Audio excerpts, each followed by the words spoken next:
Hi folks, welcome back to the last question in the 4.7 optimization practice. So we're going to take a look at a really classic case kind of question. This is actually one of my favorite questions because it's so broad. So maybe that means some of you won't like that, but I enjoy this problem.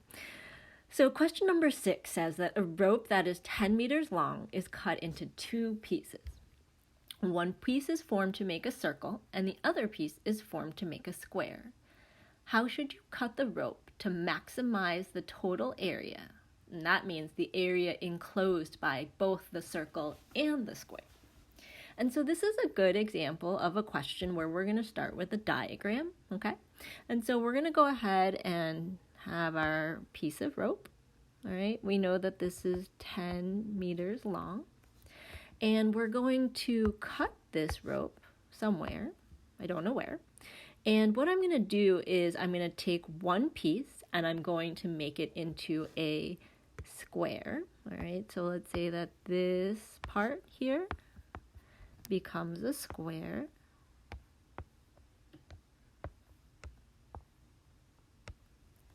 All right, and the other piece of the rope on this side, that becomes a circle.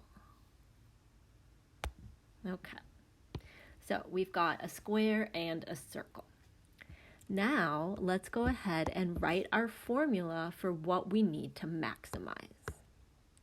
So when I look at this, it says, how should you cut the rope to maximize the total area? So the equation that I want to write, my primary equation, is going to be on the area of the circle and the square. So my area is going to be the area inside the circle, and let's label this square a little bit better. So I know in a square that all the sides are the same, so I'm just going to call them x, x, x, x, x. And that means the area inside the square is going to be x squared, plus the area inside of the circle is going to be pi r squared. And so we want to make sure we know the radius goes from the center of the circle to the edge of the circle. All right. So now when I look at this equation, looks less complicated than the one I saw in number 5, but there's still too many variables. And what I mean by that is I have an x and an r. And so I'm going to need to think of a secondary equation so I can get rid of one of those variables. So let's go back to our diagram to see if we can figure out what that second equation is. So when I look at this diagram, one piece of information that jumps out at me is that the circumference of the circle and the perimeter of the square, that adds up to the whole length of the rope, okay? So another way to say that is that 10 meters equals the perimeter of the square, which is 4x, because I add up all the sides, plus the circumference of the circle, which is 2 pi r. Now, in this case, I'm not sure that the x or the r are necessarily easier to solve for. You could do it either way, but in this particular variation, I'm going to isolate the r. So I'm going to do this all in blue, but we'll go back and highlight what came from where. So I'm going to subtract the 4x to the other side. So I'm going to get 2 pi r equals 10 minus 4x. And then I'm going to go ahead and divide both sides by 2 pi. So r equals 10 minus 4x over 2 pi. Now I'm going to take one additional step here, which is to reduce this fraction a little bit, just to keep my numbers smaller as I work. Now, if you don't reduce here, you'll still get the same answer, but in the middle of your problem, some of the numbers might be a little bigger, but that's okay. So if I reduce the first part, 10 over 2 pi, I'm going to get 5 over pi minus, and then the other part, the 4 and the 2 reduce, so I'll get 2x in the top. And so what this means is that everywhere I see an r, I can replace it with 5 minus 2x over pi. So I'm going to go to this equation, and everywhere I see an r, I'm going to replace it with 5 minus 2x over pi. So let's come back. A equals x squared, that's my square, plus pi times 5 minus 2x over pi squared. And again, this is what I got for my r, so I'm just able to substitute into the equation. Now, we do need to square the top, and we need to square the bottom.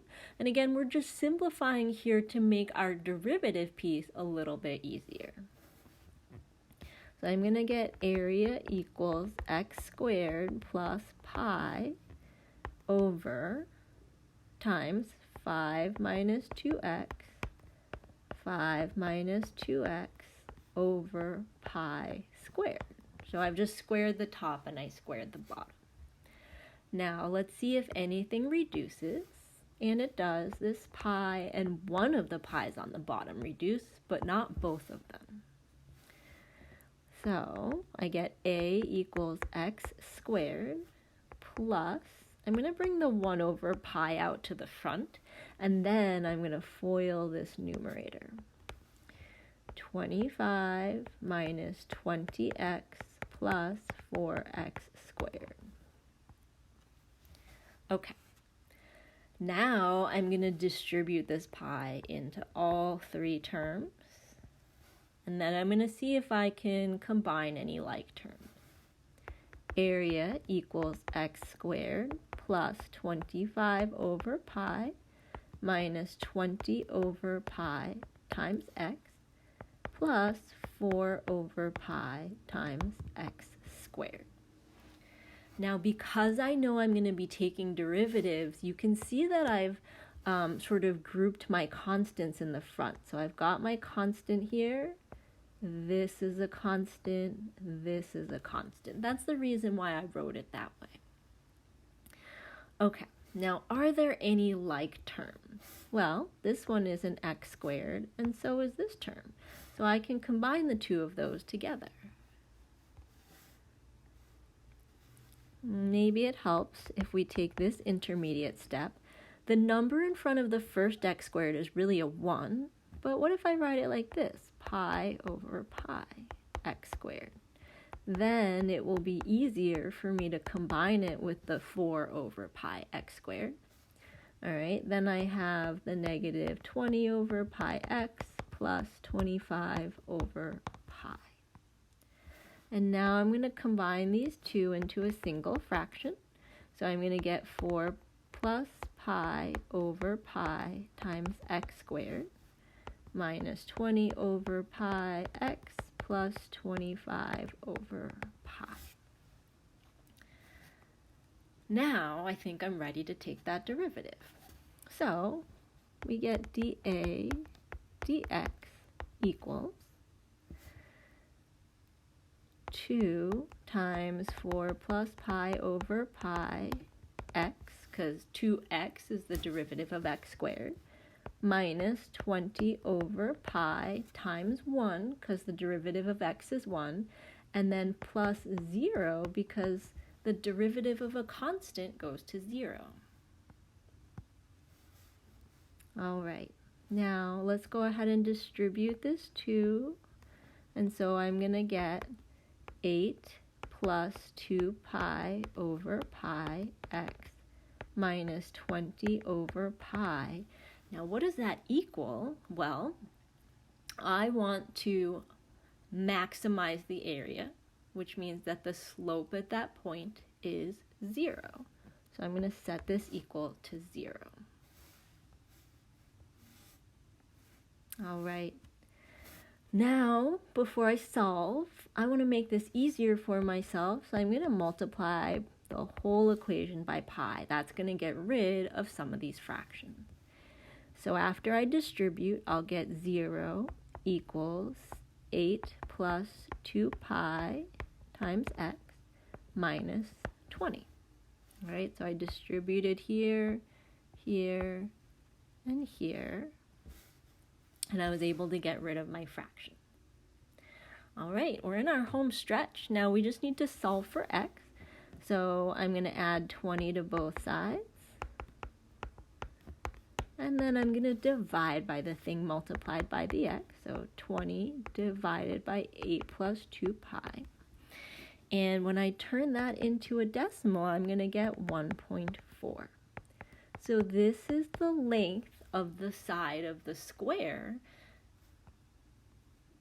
And that will help us figure out where we should cut the rope. Now, what we should do is go ahead and find our radius of our circle, and then we'll use that to figure out how long this rope should be, okay? So I'm going to go ahead and say let's plug this 1.4 into here for the x. And we're going to get radius of 5 minus 2 times 1.4 over pi. That's going to give us a radius of 0.7 meters. All right, so we have 1.4 meters for x and 0.7 meters for the radius. Now we have to make sure we answer the question, which is we want to know how should we cut the rope.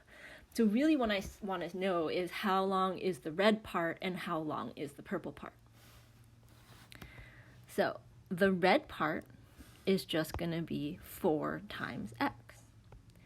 So one part of the rope, and let's write that in the red, okay?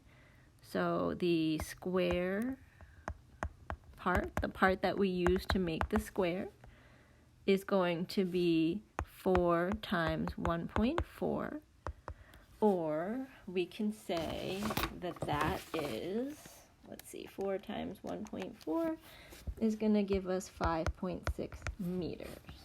That's the square part of the rope. Now for the circle part, we're going to do 2 pi r, or 2 pi times 0.7, and that'll give us 1.4 pi meters. All right. Let me zoom back out so you can see the whole problem. Okay. And so that is our last question for this optimization practice. Definitely sort of a pattern in how we solve these problems, but one thing that you've probably noticed is that you really need to know your geometry formulas. And so that might be something that you make sure gets on your cheat sheet for your exam, to know all of these geometry formulas so that no matter what kind of question comes up, you'll have those formulas at hand. All right, folks, thanks so much. Hope this was helpful, and I'll talk to you soon. Bye.